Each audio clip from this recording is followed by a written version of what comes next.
direto da Universidade Federal do Vale do São Francisco, aqui em Petrolina, no sertão de Pernambuco, e nós já vamos começar o nosso terceiro painel do dia. Eu já passo a palavra para o nosso mediador, que é o senhor Oliveira. Fica à vontade. Obrigado, pessoal. Obrigado pela acolhida. Inicialmente, boa tarde a todos. Agradeço pelo espaço, para que a gente possa discutir um tema tão importante, né, pessoal? E que ganhou uma grande relevância a partir do momento pandêmico, que a gente começou a perceber a importância que tem a inovação, a educação com o uso de tecnologia. Lógico que para isso a gente vai compartilhar agora desse momento com as falas de cada um de nós e abro esse primeiro instante com as considerações iniciais de cada um dos convidados.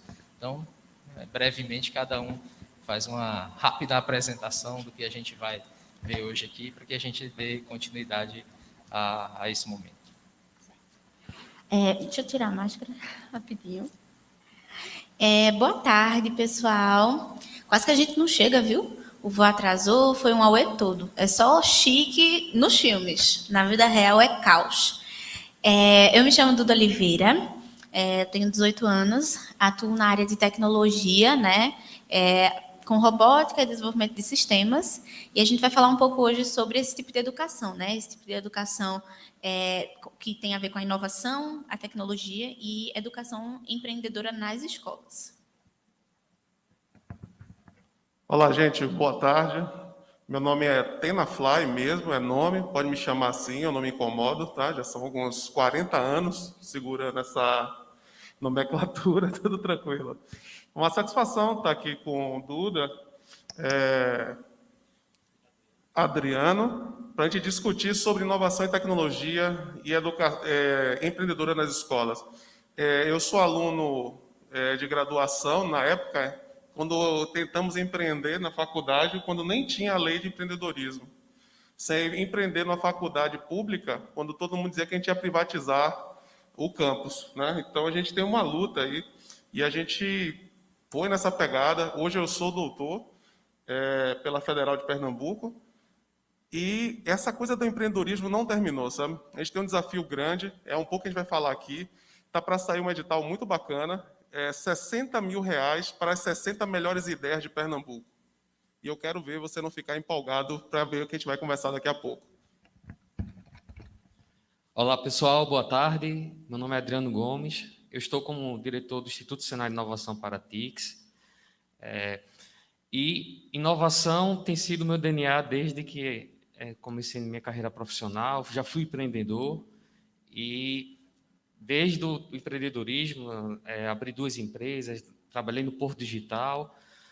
Desde o empreendedorismo eu trabalhei muito esse aspecto de inovação, focando em atendimento ao mercado, e tenho a maior honra e satisfação de estar participando aqui do Campus Party para debater sobre esse tema junto com vocês e falar um pouco de como as tecnologias têm influenciado e a inovação no processo de aprendizado, né, no processo da educação. Então, espero que seja um debate interessante para todos nós e que a gente saia com conhecimento cada vez mais elevado sobre esse assunto. Pronto. Perfeito, pessoal. Obrigado pelas apresentações iniciais, né? Então, eu acabei passando a palavra para os colegas e não fazendo a minha apresentação. Meu nome é Kelson Oliveira. Atualmente estou como pró-reitor de pesquisa, inovação e pós-graduação do IF Sertão Pernambucano. Já trabalho com educação e tecnologia desde 2006, mais ou menos, né? Embora a vontade era anterior, desde a época do ensino médio, que a gente ficava olhando ali, e quem gosta de computador quer sempre trazer mais para perto o uso de tal ferramenta. Mas a gente não via, né? 98, 2000, por aí, era muito difícil. Mas aí, após mestrado, doutorado, a gente passou a fazer pesquisas sobre esse assunto, e é uma satisfação muito grande a gente poder conversar a cada momento que tem a oportunidade sobre tal temática, né? Então, para iniciar, pessoal, é importante que a gente fale a experiência de cada um com a temática base desse momento, né? Então, do mesmo modelo que a gente foi tratando agora da apresentação inicial, cada um pode fazer a sua apresentação acerca da sua vivência e experiência com a temática deste painel. A palavra está com você. Perfeito, então eu começo, né? Oi. Calmou. Vamos ver? Tá bom, então. Deixa eu me levantar aqui.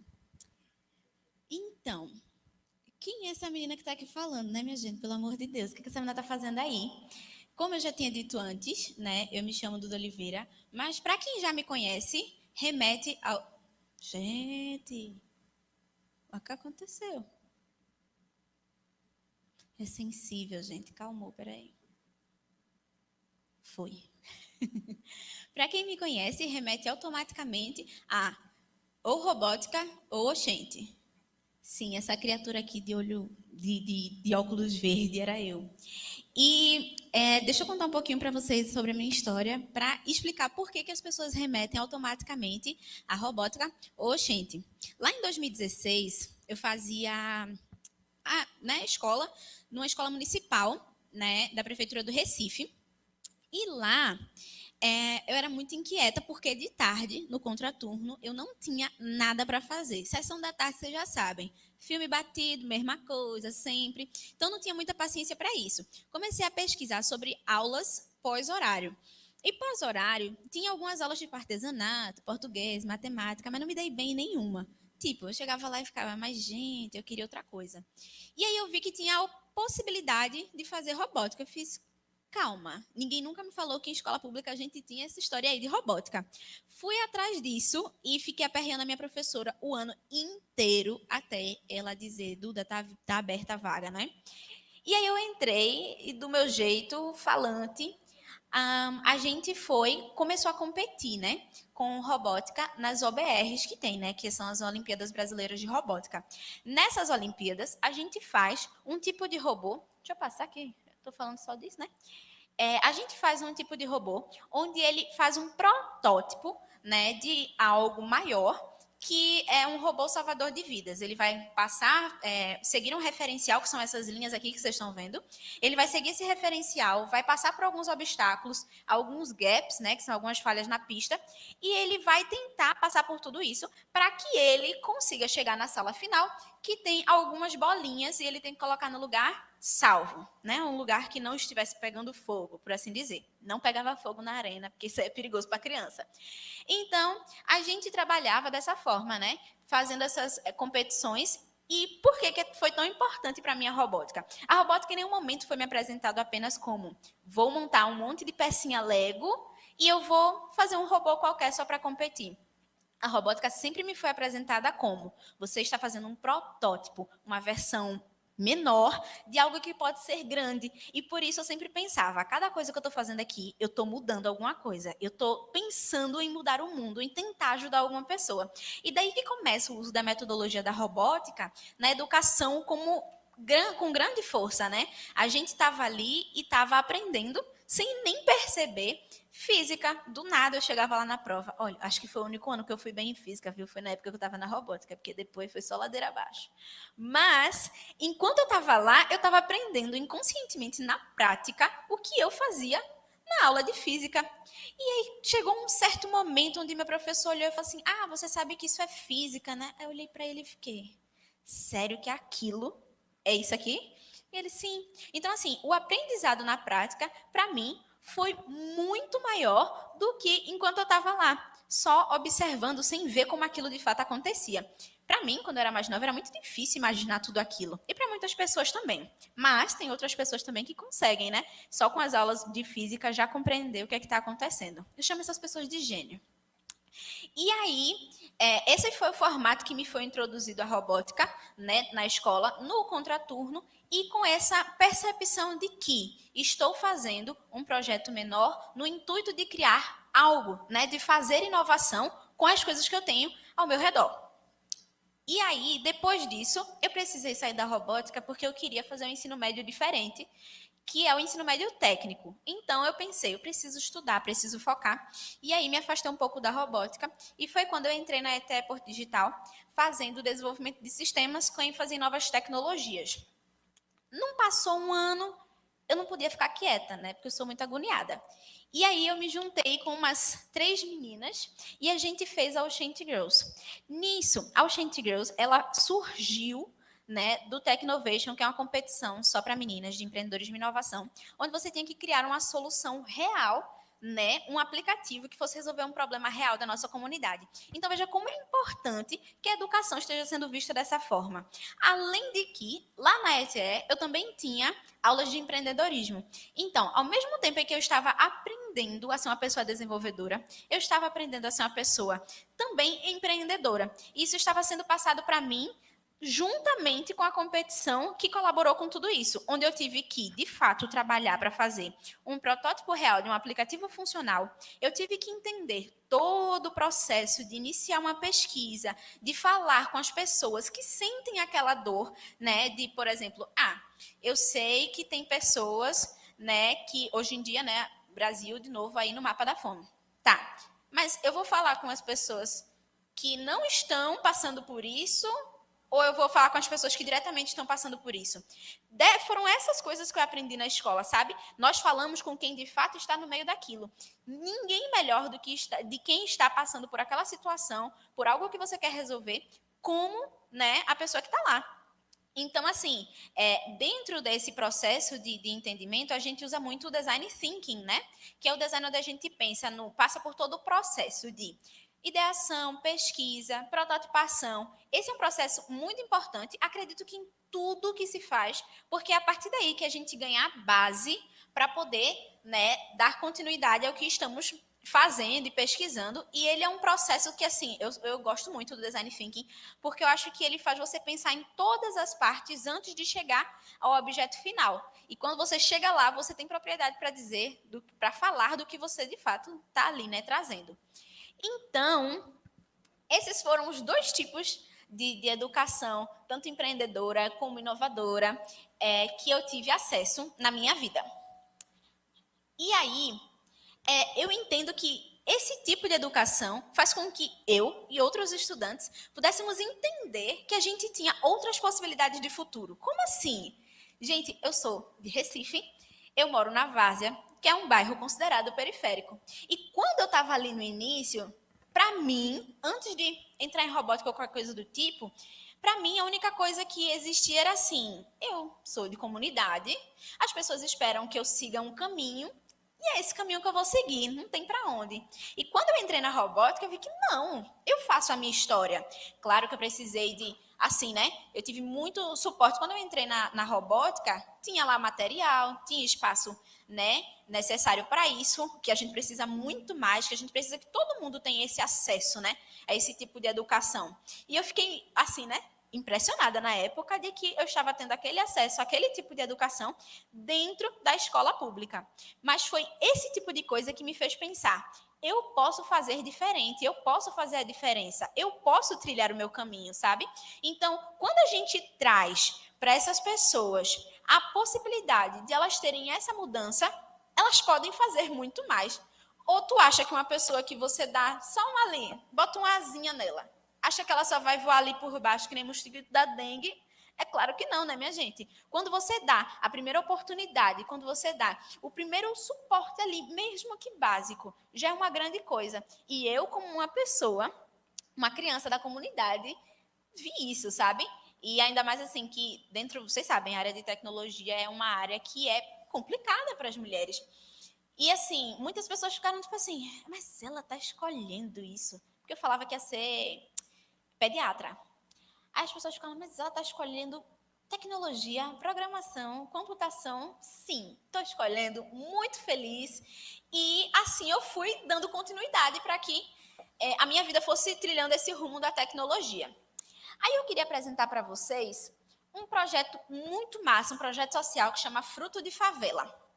Eu conheci esse projeto num dia que eles me convidaram para dar uma aula de prototipação de aplicativo. Fui lá e esse ramo, né, do Fruto de Favela se chama Frutificar. Eles pegam todos os adolescentes da comunidade do Jacaré, lá em Maranguape 1, em Paulista. Eles pegam todos esses jovens, juntam e trazem um monte de capacitação para eles. As primeiras capacitações foram de barbeiro. E a partir disso, eles mudam a realidade dessas pessoas. Tem um relato de um dos estudantes, da própria família, que a família dele, assim, tinha um histórico complicado. E aí, quando esse menino entrou nesse projeto para fazer esse curso de barbeiro, ele entendeu que eu não preciso seguir esses passos. Ele abriu a própria barbearia dele e hoje ele que dá o curso de barbeiro. A barbearia dele é gigante.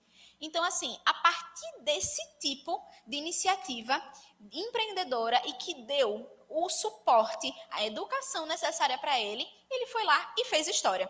Então, assim, veja, o Fruto de Favela precisou fazer com as próprias mãos. Né? Pessoas se juntaram, Daniel Paixão, a Débora, se juntaram para poder fazer isso, para poder fazer a diferença na comunidade deles. E eu acho que isso deveria ser políticas públicas. Eu acho que todo mundo deveria ter esse acesso a esse conteúdo, ter acesso a esse suporte e essa educação. Porque, né? Se isso pode fazer a diferença na minha vida, por que não fazer na vida dos outros? Porque eu sou um exemplo disso. E aí o Fruto de Favela faz isso e segue fazendo. Então, se vocês quiserem ir lá seguir o Fruto de Favela, são maravilhosos, viu, gente? Então, assim, né? Paulo Freire, ele dizia o seguinte, a pessoa que gosta da educação, tem que falar de Paulo Freire, né? Paulo Freire dizia o seguinte, educação não transforma o mundo, educação muda as pessoas, pessoas transformam o mundo. Paulo Freire acreditava também na educação que ela era, assim, libertadora. Então, voltando àquilo que eu falei, sobre como as pessoas, quando elas têm esse acesso a essa educação, quando têm esse suporte, essas pessoas elas começam a voar, elas começam a ter liberdade para escolher o seu futuro, liberdade para escolher quais caminhos elas querem trilhar para chegar até lá. Então, assim, vamos começar a transformar, né, as coisas, a transformar pessoas. Eu estava muito emocionada quando eu recebi o card de vir para cá, né, da palestra. Por quê? A primeira vez que eu fui na Campus Party foi em 2016. Foi Campus Party Weekend em Recife. Gente, eu era muito pequenininha, não sabia o que ainda sou pequena, mas eu não sabia o que estava acontecendo. Eu estava lá na minha competição, eu só queria saber do meu robô, e um monte de gente assim, falando em cima, aquele tanto de gente assim. Eu fiquei, meu Deus, o que eu estou fazendo aqui? Fiz a abertura da Campus, minha gente me controla no tempo, viu? Fiz a abertura da Campus, depois eu saí, eu fiz o que foi isso? Anos depois que eu fui entender o que era a Campus Party, o que eu tinha feito ali, e eu fiquei, meu Deus, eu estava naquele evento.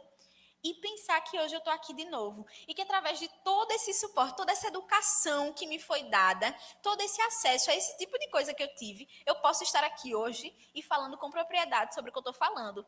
Então, assim, veja que transformação que aconteceu. Veja que eu estou falando muito de transformação, mas é essa a palavra. Transformação, revolução educacional, sim. Então, gente, muito obrigada por me ouvir tagarelar aqui. Mas é isso que eu tenho para dizer para vocês, sabe? Toda essa educação, ela existe, ela precisa chegar a todas as pessoas. A gente precisa não plantar só sementes, planta logo uma árvore inteira numa criatura e pode ter certeza que ela vai fazer acontecer. As pessoas precisam de oportunidades.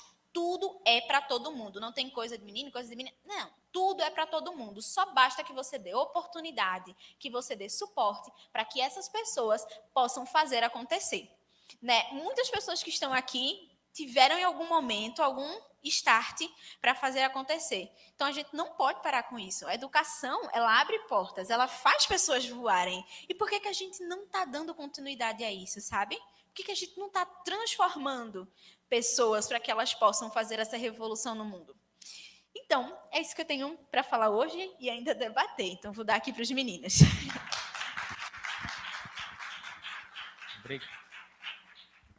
Obrigado, Duda. Quem pode ser o próximo? Vou falar um pouco aqui da minha trajetória e como a questão da inovação foi se inserindo nesse contexto e como eu pude evoluir com relação a isso, o entendimento sobre inovação. Eu me formei em computação e, assim que eu me formei, eu fui logo abrindo empresa e comecei a atuar com uma fábrica de software, ou seja, desenvolvendo software sob demanda para as empresas das regiões de Recife. E logo mais a gente teve uma ideia de sair um spin-off, que é o que a gente chama de um produto que a gente desenvolveu lá dentro da nossa empresa, a gente lançou ele como um produto para ser trabalhado no mercado e por meio de uma startup, certo? Então, a gente queria desenvolver essa startup por meio desse produto para poder alcançar o mercado. E eu percebia que, do ponto de vista da inovação, eu tinha que trabalhar muito a nível de tecnologia. Eu achava que era isso. Vou trabalhar aqui na tecnologia, desenvolver os algoritmos aqui, para deixar meu produto bacana e, com isso, eu vou inovar. E um aprendizado que eu fui tendo ao longo do tempo é que inovação ela não está essencialmente ligada somente à tecnologia. A tecnologia é um meio que a gente usa para inovar. Uma coisa que eu fui percebendo, somente com relacionamento com o mercado, entendendo a dor do cliente e vendo como eu estava moldando meu produto, eu percebi que inovação está mais relacionado a você entender um problema do mercado e você pensar numa solução que seja endereçada a esse problema, que tenha um cliente que veja valor naquilo e pague por isso. Então, é dessa forma que a gente consegue inovar. E isso foi que mudou, de fato, a forma como eu pensava o produto e como eu podia, de fato, estar contribuindo para o mercado através da inovação. Tá?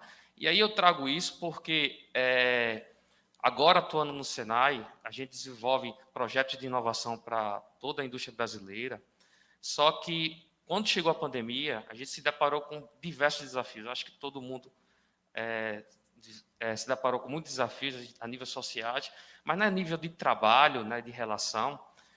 Acho que todo mundo percebeu que, por conta da transformação digital, houve uma demanda muito grande, e pela própria pandemia, que exigiu um modelo de trabalho diferente, houve uma demanda muito grande por profissionais de TI, né, profissionais de computação, e a gente se deparou com um cenário de turnover, né, que, ou seja, de saída de colaborador, o mercado se tornou global, muito intenso, e a gente precisava inovar na forma como a gente não só retia os talentos dentro da casa, mas também a gente conseguia manter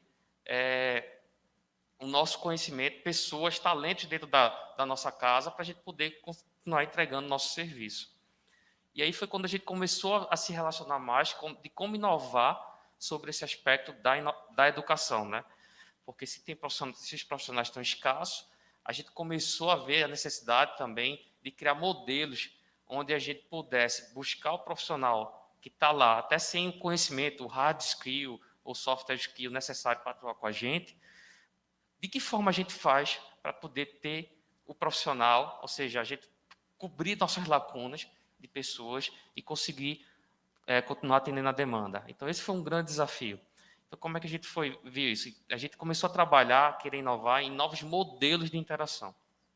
Então, acho que hoje já está, até muita gente que já conhece, por exemplo, um modelo que é muito comum é o bootcamp, né? Então, são programas intensivos de capacitação, onde você pega um profissional que não tem aquela competência na área de programação, por exemplo, mas você faz todo um processo de capacitação de uma equipe para que, de forma intensiva, eles sejam imersos no ambiente onde você vai propor para eles trabalharem, eles atuem de forma prática e, em pouco tempo, 6 meses, 8 meses, já estejam habilitados a fazer alguma atividade dentro da empresa. Um outro modelo que, inclusive, ele até tem sido fomentado pela própria Secretaria de Ciência e Tecnologia do Estado aqui de Pernambuco, que é o modelo de residência tecnológica, né? Onde a gente alia um programa de um curso de especialização, como, por exemplo, na área de inteligência artificial, e você dá para o aluno a capacidade de ele vivenciar na prática o aprendizado que ele está tendo na teoria. Isso faz uma diferença muito grande. A gente cansa de ver aí relatos de pessoas que eu só vejo muita teoria, estou aprendendo isso aqui, isso pode até desmotivar o aluno. E esses tipos de modelos, eles acabam ajudando a gente a não só passar a teoria para o aluno, mas permitir que, na prática, e no nosso caso, que a gente está no Instituto de Inovação, ele comece a lidar com projetos de inovação logo de partida, para se ambientar todo aquele contexto, para que, possivelmente, provavelmente, ele vai conseguir contribuir e agregar muito mais valor dentro da empresa, né? Então, esses são 2 modelos aqui que eu trago, que mostram não só como a gente inova, né, mas e de que forma a gente pode usar a inovação para endereçar aos nossos problemas, unindo a educação, né, e unindo tecnologia para que a gente possa resolver nossos problemas e continuar produzindo dentro de empresas, dentro das corporações. Obrigado, Ana Flávia. Agora, Ok, vamos lá? Boa tarde, gente. Como diz Chico Sainz, um passo à frente, você não está mais no mesmo lugar. E massa. E para mim esse passo foi a educação. Sem educação na minha vida, eu não sei onde eu estaria. Eu sou de Salvador, morando num bairro de classe média, mas muitos contatos e muitos amigos meus estão em lugares que hoje eu não queria estar. Eu acho que a primeira transformação que alguém pode ter na sua vida é a educação. E hoje, gente, a gente precisa pensar uma educação que ela seja empreendedora. Porque aquele modelo industrial que era confortável, ele se desfez. E a gente precisa, junto, buscar novas formas, novas metodologias, para que a educação tenha impacto na vida daquele que está educando, o professor, aquele que é educado e, principalmente, a sociedade. A questão do impacto positivo. Esse projeto, Sala de Aula Empreendedora, a gente foi felicitado pelo edital da FACEP, do Centelha, em 2019. A gente recebeu uma verba para poder tocar essa startup. E, para mim, está sendo um grande desafio, porque muito fácil é ensinar, mas ensinar empreendedorismo não é fácil assim, não.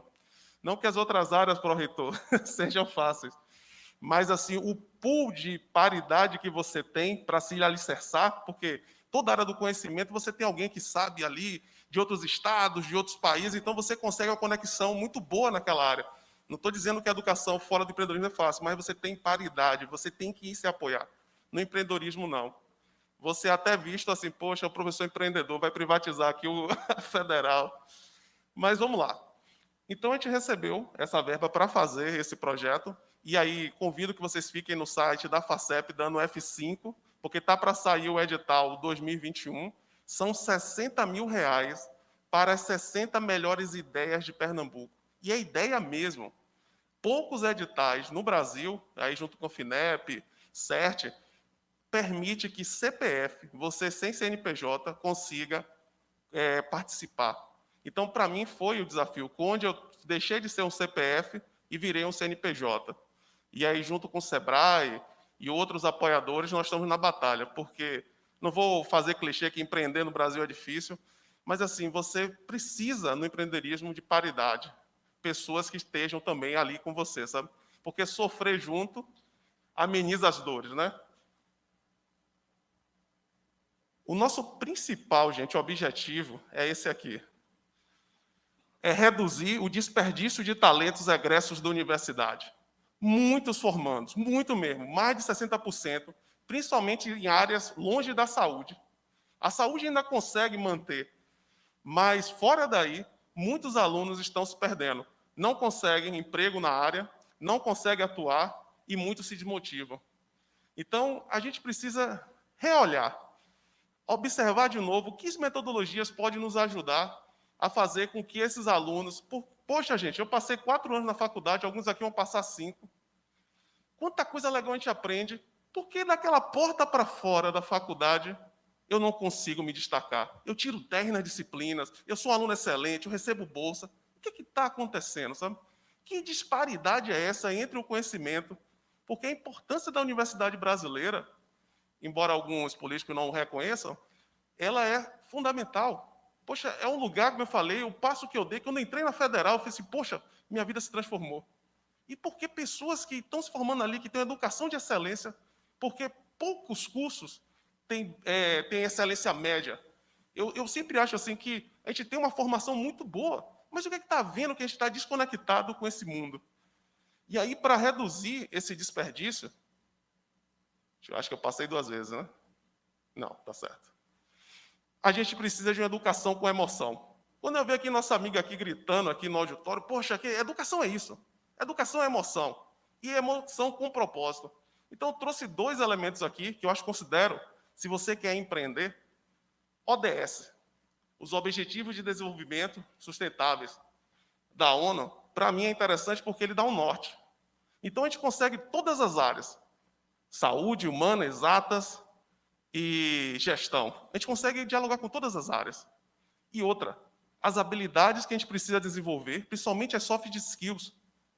A gente tem um conhecimento na universidade, hora de desenvolver essas habilidades. E é dentro da educação empreendedora que a gente consegue isso.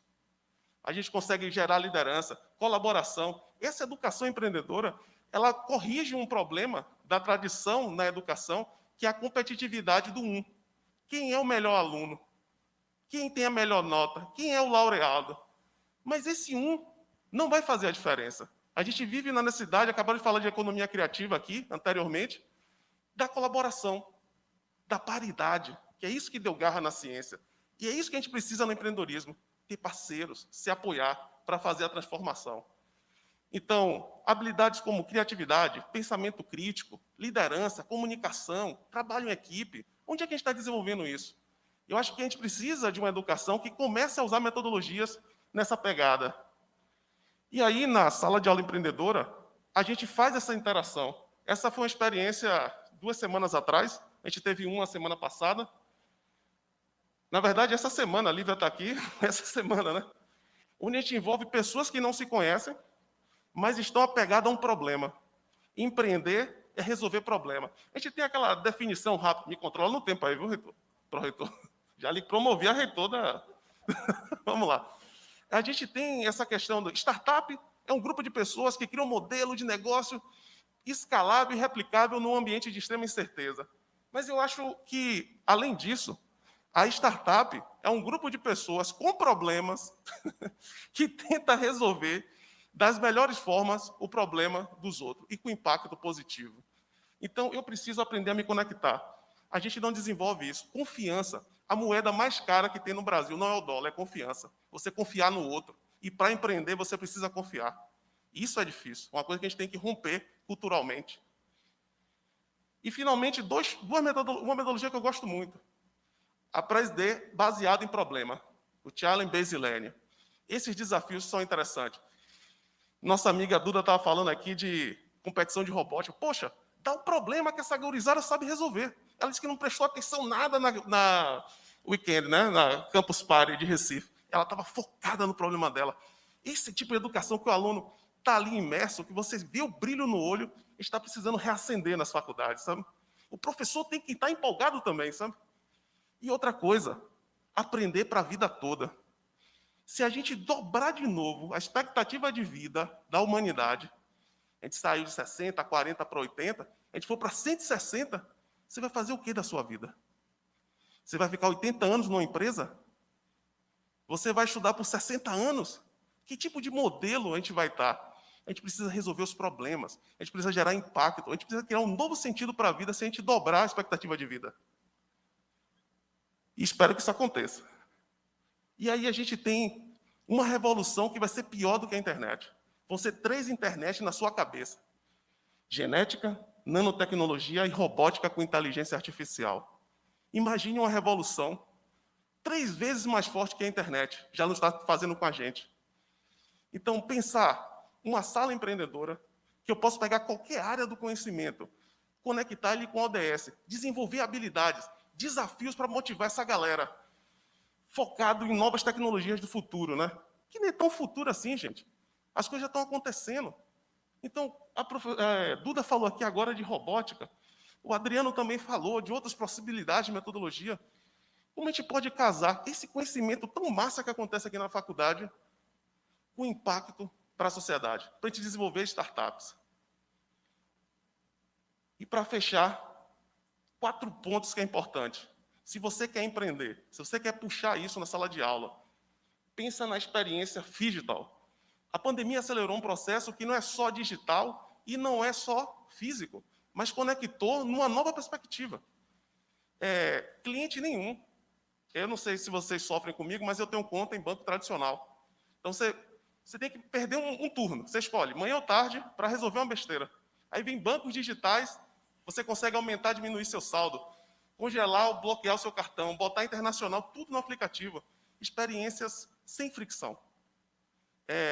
Essa nova galera que está surgindo agora não quer isso. E o nosso modelo educacional é muito com fricção. Ele é muito difícil e as pessoas precisam repensar isso. Outra coisa, gente, propósito. Propósito de impacto positivo. Eu acho que a educação, o empreendedorismo, ele precisa transformar a vida das pessoas. Tanto daquelas pessoas com problema que inventaram empreender, como as pessoas na comunidade. Eu estava vendo a apresentação anterior falando disso, da cultura, né, e da economia criativa e o impacto. Impacto positivo e sustentabilidade. Não é uma questão de estudante ou de educação. A gente, infelizmente, só tem um mundo. Eu sei que o Elon Musk está tentando chegar a Marte. Ele já disse que não vai morrer nesse planeta. Talvez ele morra entre a Lua e alguma coisa assim. Não sei. Mas, assim, a gente só tem esse lugar. A gente só tem o mundo e só tem essas pessoas. Eu sei que é difícil conviver com pessoas. Não é fácil. Né? A gente casa, namora, convive com outras pessoas. Já é uma dificuldade, imagina com mais pessoas. Né? Mas a gente precisa desse senso positivo, impacto, e pensar nesse mundo, sabe?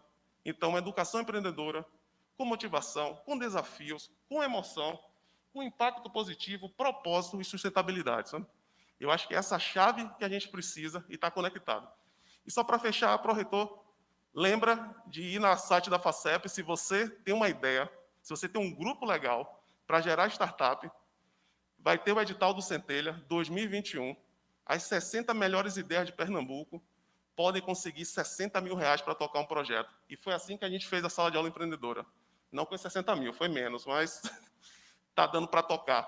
Valeu, um abraço e vamos debater. Obrigado, Ana Flé, e parabenizo a todos pelas suas considerações. E caminhando agora, que já estamos a 10 minutos do encerramento do painel, a gente pode trabalhar na seguinte perspectiva: cada um fazer uma abordagem de como é que vocês imaginam o futuro, considerando essa temática do painel e trabalhando especificamente na área que vocês estão atuando agora. Em seguida, a gente abre para algumas considerações e dúvidas, perguntas e etc. Perfeito. Sobre a questão do futuro, eu queria até fazer uma conexão com o que o Tenafly falou. A educação baseada em desafio e a experiência digital. O que a gente enxerga até como tendência já acontecendo, pessoal, é a questão do metaverso, né? Para quem não sabe, a gente está falando aqui de plataformas multiusuários, massivas, onde oferece para você um ambiente de realidade virtual, onde você possa desenvolver um novo mundo lá dentro, ou seja, uma nova realidade paralela. E isso cria imensas possibilidades, tanto a parte de ensino, empreendedor, como também uma economia que pode ser gerada ali dentro, entendeu? Então, tem sido uma forma de solução para a área da educação que tem motivado os alunos e estimulado a criatividade e as experiências deles. A gente tem dados de que a evasão escolar na área de ensino superior é de 33%, né? Então, essas novas ferramentas são super importantes para a gente manter o público engajado na educação e para que eles consigam evoluir a nível de conhecimento. É que eu estou falando o que é esse metaverso, né? Para dar um exemplo prático aqui, eu acho que alguém já ouviu falar, os seus filhos ou parentes, crianças, utilizando o Roblox, que começou como um jogo, né, estilo RPG, digamos assim, mas hoje é uma plataforma de game social. E lá dentro você pode criar seu próprio jogo. E o que é que isso tem a ver com a educação? Porque a gente está falando só de jogo, né? Só de usar, por exemplo, aspectos de gamificação para poder você criar um ambiente mais lúdico e mais interativo para o aluno. Mas um cenário onde você tem possibilidades de experiências de ensino totalmente diferentes. Então, imagina que você vai dar uma aula de Roma Antiga, onde você cria todo o cenário de Roma ali dentro, e o aluno vivencia aquela experiência com óculos e começa a entender de forma totalmente imersiva e interativa como foi o cenário da Roma Antiga tempos atrás. Então, você pode puxar esses elementos para poder trabalhar a educação empreendedora, né? Então, veja, a gente trabalha com diversas técnicas, como Design Thinking, Business Canvas, né? Value Proposition Canvas, que estimula a colaboração, estimula o pensar em conjunto, né? E, por meio dessas ferramentas, você pode permitir uma acessibilidade às pessoas. Por exemplo, que mesmo à distância, você ter um ambiente onde está todo mundo conectado e todo mundo interagindo e atuando e participando para um objetivo em comum, certo? Então, isso são exemplos que já são realidades, que unem esse universo do digital, do físico com o digital, e que permitem novas formas de aprender, de aprendizado, né? E vocês não pensem que isso é brincadeira. O Facebook tem um projeto Facebook Horizon, onde ele visa mudar a plataforma deles de mídias sociais para virar um metaverso como esse, certo? Inclusive, eles estão querendo mudar o nome da empresa para se tornar Meta. E aí, Meta vai envolver não só Facebook, mas Instagram, WhatsApp, e esse novo conceito de plataforma. É um cenário novo que a gente está vivenciando, mas que é um caminho que se mostra como alternativa. E nenhuma coisa é melhor que outra, mas são opções que a gente tem que usar para poder trazer de forma mais direcionada o ensino e a gente ter melhores resultados para essa nova geração que está chegando aí. Obrigado. Por favor, Duda. Obrigada. Ele estava falando ali sobre a aula de Roma Antiga e eu lembrei de uma coisa assim que, na época, para mim, foi super inovadora. Eu finalizei o ensino médio em 2020, né? É que eu não terminei de contar a história, porque eu sou assim, eu vou atropelando as histórias, mas finalizei o ensino médio na ETE, hoje em dia eu faço computação na Universidade Federal Rural de Pernambuco. E assim que eu entrei, eu já comecei a fazer pesquisa sobre jogos digitais para educação. Mas isso aí é outra história, já eu vou lá. Por que eu falei da Roma Antiga, né? Eu tinha um professor, eu sempre tive muita dificuldade com história, porque sempre era uma coisa muito assim, datas, e eu ficava, meu Deus, eu não estou lembrando disso, eu não lembro, sempre me dava mal. Cheguei no ensino médio, tinha um professor que ele fez assim, gente, hoje a aula vai ser na rua. Aí eu fiquei, é o quê, menino? A minha escola é ali no centro do Recife Antigo, né? Então, boa parte da história de Recife está ali. O professor pegou, botou todo mundo debaixo do braço, saiu andando, contando a história das pontes, da chegada das pessoas, como funcionava todo o processo. E eu fiquei, caramba, eu não sabia que uma aula de história poderia ser assim. Veja a forma que ele inovou, de forma simples, apenas fazendo com que a aula fosse no meio da rua. E eu fiquei, meu Deus, eu achava que precisava de coisas mirabolantes. Coisas mirabolantes também fazem parte disso, né? Assim como a robótica era muito mirabolante para mim. Mas eu acredito que a união da tecnologia com a educação é uma união muito boa, sabe? Quando eu comecei a estudar jogos digitais, você começa a entender, né? Eu li um artigo que falava muito sobre a necessidade da inclusão dos professores no meio disso, né? No meio da criação, do pensamento até a concepção dos jogos educacionais. Porque se a gente não trabalha com esses professores, se a gente trata eles só como o final, como quem vai receber no final da criação desses jogos, que vai simplesmente aplicar ali na aula, não funciona. Ele tem que estar no meio de todo o processo. Da mesma forma que eu disse, nós vemos o problema, falamos com quem está vivenciando esse problema. Se a gente traz o professor, ele vai me dizer, olha, eu pensei na minha escola, né? Na escola municipal. Os professores tinham pouquíssimo tempo, tinha não sei quantos projetos, um jogo que precisaria que ele ficasse por 2 aulas, quanto conteúdo ele ia perder? Será que ele ia conseguir cumprir as horas dele? Será que isso estava bom para o professor? Se for uma coisa que adianta, bom. Se for uma coisa que atrasa, e aí? Vai ser só para cumprir currículo? Então, assim, é preciso ser pensado de que a educação, ela pode sim se unir à tecnologia, mas tudo tem que andar em conjunto.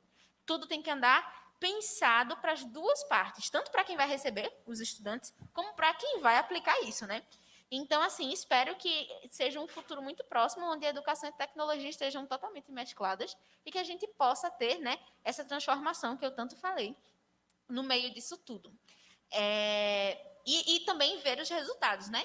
Como eu estava dizendo, assim que finalizou o ensino médio, do final do ensino médio para cá, eu, junto com as meninas, a gente abriu a nossa empresa, a Oxente Girls, que é uma empresa de criação de sites para empresas, principalmente focando em pequenas empresas, porque a gente acredita que essa questão de inovação, tô ligada, de inovação e de pensar, né, na presença digital, ela é pouco vista assim por pequenas empresas, mas quando ela começa já com esse pensamento de estar dentro do ambiente tecnológico, já é uma total diferença, né? Mas enfim, é isso. Valeu, Duda, Adriano. Obrigado. Só para fechar rapidinho ali, que o meu amigo já disse assim, olha, você fale rápido. Eu queria dizer assim, eu acho que metodologias ativas, né, provocativas e inspiradoras, você pode criar elas todas, você pode criar ambientes muito legais. Eu fui coordenador de um centro de empreendedorismo, inovação, lugar bonito, lá no Armazém também, ajudando como mentor. Mas existe duas pessoas nesse processo, que é o estudante e o aluno, ou desculpa, o aluno e o professor, que precisam ser revalorizados. Não vai existir metodologia ativa se não tiver alunos ativos e professores ativos. Então, o foco é nessas duas pessoas. Se eu transformar, empoderar, empolgar o aluno e o professor, o caminho, meu amigo, a gente já tem. Eu preciso trabalhar isso. Perfeito. Pronto, chefe. Só fazer um convite, pessoal, para quem tiver uma ideia inovadora, voltada para novas práticas de processo de ensino, seja do ensino básico, né, técnico principalmente, mas também para a gestão da educação, o Senai tem uma plataforma de inovação, onde fomenta alguns projetos de inovação, e, em particular, tem uma categoria lá que é de aliança educacional, onde você pode submeter sua ideia de solução inovadora voltada para a educação e receber um auxílio de R$300 mil que vai contar com instituições do Senai para desenvolver esse projeto junto com você e você poder pilotá-lo dentro das escolas Senai. Então, é uma excelente oportunidade aí para vocês lançarem a ideia de vocês voltadas para a área educacional e que possam transformar todo esse cenário aqui que a gente estava discutindo. Tá? Plataforma da inovação para a indústria. Perfeito, muito obrigado pelas considerações de cada um. E agora, a gente ainda tem 5 minutos para o encerramento deste painel. E caso alguém tenha alguma pergunta, alguma consideração, pois não, pode vir até aqui. Leva.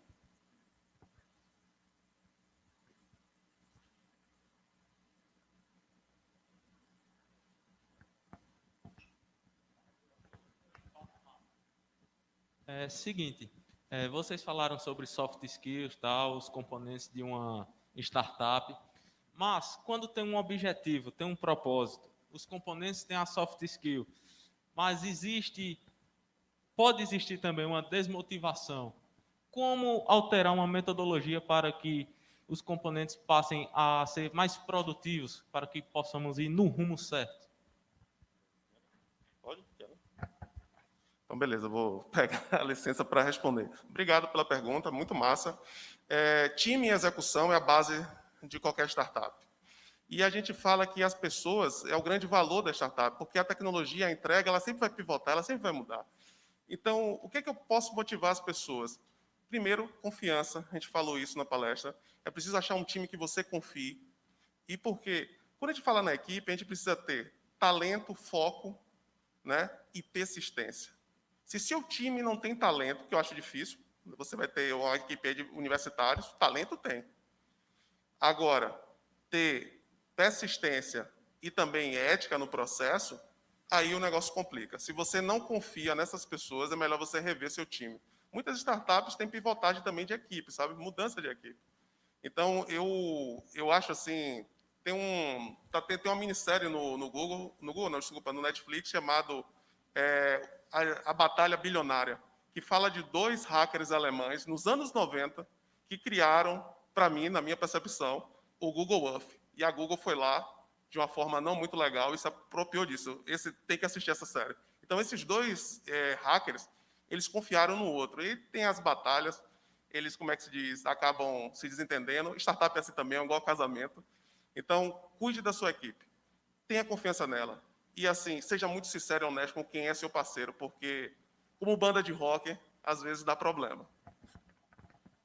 Eu acho também que tem até a ver com alinhamento de expectativa, né? Porque quando você sabe o propósito daquilo, é muito mais fácil assim. Dentro da minha startup a gente se desanima, tá, gente? Tem uns clientes que chegam lá e você fica, meu Deus, eu quero matar essa pessoa. Mas você não faz isso, porque você é decente, né? Aí o que acontece? Você desanima e depois você pensa, poxa, meu objetivo está ali. E não é por causa desse obstáculo aqui que eu vou, né, deixar para trás. Então, quando você tem um alinhamento de expectativas, alinhamento de objetivo, eu sei onde eu quero chegar. Eu sei, minha equipe toda sabe onde eu quero chegar. E ela também quer chegar ali. Porque se a equipe não quiser chegar junto, aí é complicado. Mas se toda a equipe está ali, sabe onde quer chegar, é muito mais fácil você só se relembrar e dizer, ei, gente, ó, a gente está andando para trás, passo tem que ser para frente, vamos embora. Então, assim, é muito mais fácil quando tem esse alinhamento. Eu acho que outra coisa que eu posso acrescentar muitas vezes você tem essa desmotivação e esse discreto, né? Você começa a se desacreditar sobre o que você está fazendo enquanto startup, porque você fica achando que o produto é seu e você visualizou um cenário de evolução dele junto com sua equipe e você está vendo que não está tendo aquela certa aceitação do mercado para aquilo.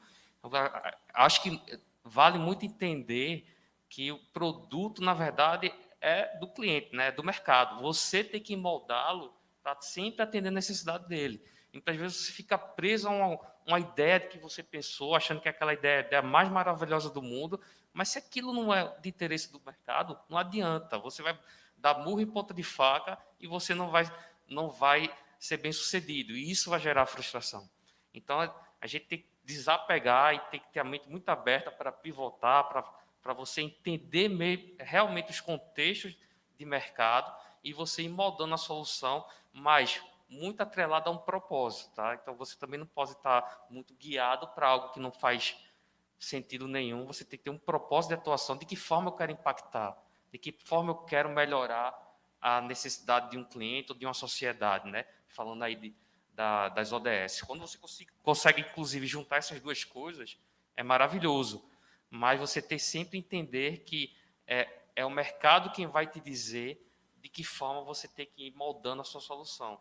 E não você internamente achar pela sua cabeça de que é aquele caminho. Você pode ter muitos insights corretos, mas você tem que, digamos assim, calibrá-lo para o que o mercado está apontando. Perfeito, muito obrigado, pessoal. Diante do avançar da hora, já chegamos às 13h55, que é o momento planejado para encerramento deste momento. Quem tiver mais alguma pergunta, depois, aqui pelo próprio evento, a gente vai conversando. Mais uma vez, obrigado a todos vocês, parabéns pelas considerações, obrigado também por estar nos assistindo e damos continuidade agora com o próximo painel. Valeu, obrigado.